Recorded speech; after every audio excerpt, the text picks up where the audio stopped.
Me encuentro yo con Pablo Aquino de Bomberos Voluntarios, uno de los cabos que aquí, bueno, siempre nos reciben amablemente para conocer un poco más y que ellos nos den la sabiduría en este tema. ¿Cómo estás, Pablo? Hola, buenas tardes, ¿cómo están? Bueno, recomendaciones entonces a la hora de utilizar la pirotecnia. Primero que si son menores siempre estén al control, ¿no es cierto?, de un mayor. Manipularlo con lo mayor reflejo posible, sí, lo más precavidamente posible. No tomar alcohol en exceso y después ponernos a manipular. Por ahí tratar de manipularlo al aire libre, lejos de la ropa. Hoy en día viene mucha ropa, lo que es de nylon, ¿sí?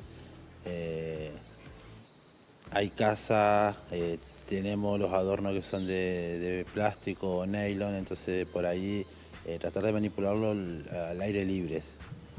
Generalmente los que se terminan quemando siempre son menores de edad o también hay gente grande. No, hay gente grande también, es por la falta de conciencia en el momento de utilizarlo, ¿sí? Por ahí pensamos que no son tan potentes los cohetes que utilizan y sí son bastante sí, fuertes, o no le das tiempo a alargarlo y les explota la mano, ¿bien? Entonces por eso mismo digo que si son menores que estén a cargo de un mayor, ¿sí? Y estar con los mayores reflejos posible. En el caso de una quemadura, ¿qué hay que hacer? ¿Qué hay que colocar? ¿Qué no hay que colocar? Agua, sí o sí agua y al hospital. Derecho al hospital o al centro de salud más cercano, sí, que después lo traslade de última una ambulancia. Si lo podemos trasladar nosotros, ¿sí? Si vemos que no lo vamos a perjudicar más, en caso de ser un niño, sí lo podemos subir nosotros a un auto y llevarlo. ¿Sí? Si no, bueno, colocarle agua y esperar que llegue la ambulancia. ¿Cómo ha sido el comportamiento de la gente en el último año o en los últimos años? ¿La gente tiene más conciencia? ¿No tiene más conciencia? Sí, por ahí la gente tiene más conciencia, más allá de que ahora la ley habilita que no sean muy ruidosos los fuegos artificiales, ¿no es cierto? Pero sí luces, así que es decir, genera daño igual, es decir, el incendio se puede generar igual. En ese caso la gente está muy consciente y también por ahí recomendaciones que por favor no consumir alcohol si vamos a manejar, ¿sí? Nadie está exento de tener un accidente, entonces pasarlas bien, tomar lo justo y necesario y si sabemos que vamos a tomar, designar a un conductor, ¿sí? Que no haya tomado como para volver tranquilo y a salvo a casa. En cuanto a la pirotecnia, ¿antes se veían más quemaduras que ahora? ¿Se ha reducido o se mantiene en porcentajes? No, se ha reducido bastante de años anteriores. ¿Porcentaje aproximado? 30% por ahí más o menos. Importante lo que destacabas, Pablo, bueno, el tema de los accidentes, porque también cuando llegan las fiestas ocurren generalmente más accidentes de tránsito. Sí, no, es lamentable decirlo, pero no ha tocado casi todas las fiestas tener un tipo de accidente, sí. Hay veces que son fatales, entonces es concientizar eso. Si sabemos que tenemos que manejar, no excedernos con el alcohol o buscar un conductor designado, sí, que no tome, por cuestión de volver. A ver, es una fiesta, más allá de que es Navidad, es fin de año, pero tenemos toda una vida por vivir con nuestra familia, así que en ese sentido sería tratar de ser consciente y poder volver sanos a casa. Muchísimas gracias. No, por favor, hasta luego.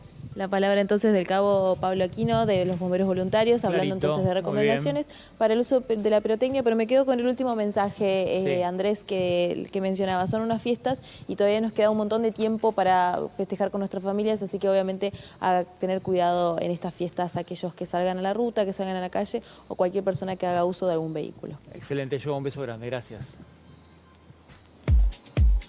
Seguimos nosotros con más información. Esto en el orden nacional. El gobierno ha decidido ponerle un punto final al impuesto país y esto claramente va a tener repercusiones y consecuencias, por ejemplo, para las personas que decidan comprar en el exterior. Todas las modificaciones de la mano de Nahuel Amore. Bienvenido, Nahuel. Buen comienzo de semana para vos. Así es, una ¿Cómo semana estás? con fiestas y demás. Pero en este caso siguen las noticias en materia económica. Lo que se concretó ya a partir de hoy es la eliminación del impuesto país. Lo venimos anticipando. Sí.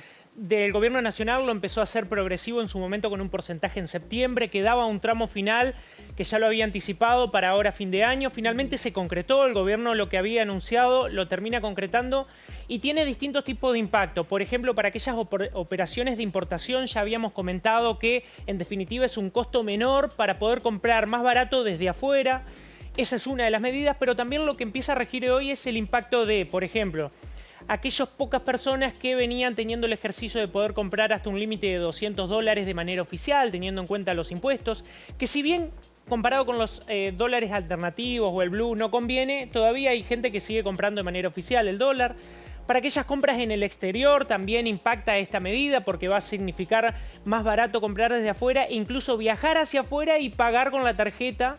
Es un costo menor que uno no lo tiene que contemplar justamente este impuesto. Cuando hablas de compras en el exterior estamos hablando de particulares. Exactamente, sí, de particulares que de hecho hoy en día cada vez es más flexible comprar desde afuera. Pero si vos viajás al exterior y utilizás la tarjeta de crédito ya no te va a incluir dentro del resumen de débito automático lo que es el impuesto país, que es un costo en este caso del 30%. También se abaratan los servicios de streaming, Netflix, Spotify y otro tipo de servicios donde uno lo paga con la tarjeta de crédito.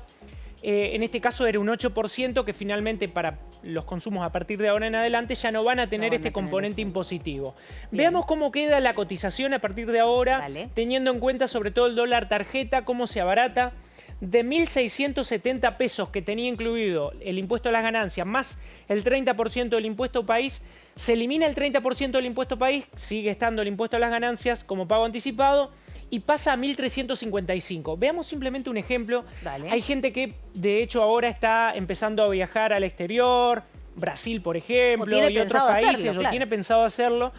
Se siguen preguntando si conviene pagar con tarjetas, si pagan con aplicaciones, si pagan en efectivo. Sí. Una cuenta básica que tienen que saber, más allá de que el gobierno puede llegar a advertir de que va a haber más consumos con tarjeta de crédito, cuando vos hoy tenés un dólar blue, que por ejemplo está a 1.180, está más barato que el impuesto que uno tiene que pagar del impuesto a las ganancias, más el dólar oficial que te va a quedar en 1.355. Es decir, te va a seguir conviniendo usar, por ejemplo, el efectivo. Incluso en aplicaciones alternativas como puede ser Velo, que lo utilizan en países como Brasil, también tiene un tipo de cambio que te sigue conviniendo de esa forma. Directamente incluso por la si aplicación. vos compras, exactamente, si compras el dólar MEP, que es otra de las alternativas también legales que existen hoy en día, el dólar MEP también es más barato que el dólar tarjeta, en este caso, que te va a quedar a 1.355.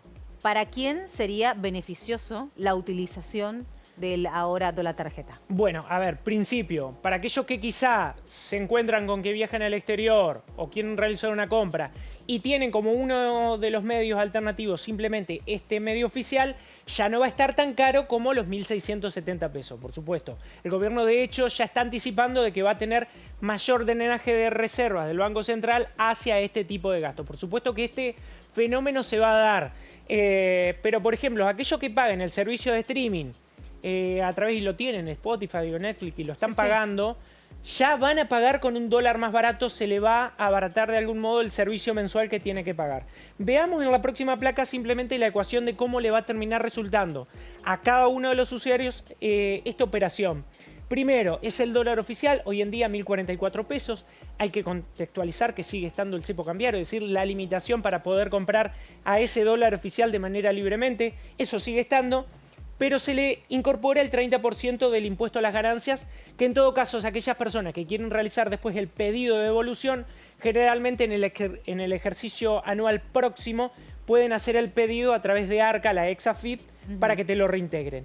Cuando uno establece ese 30% sobre el impuesto, perdón, sobre el dólar oficial, te queda exactamente 1.355 pesos.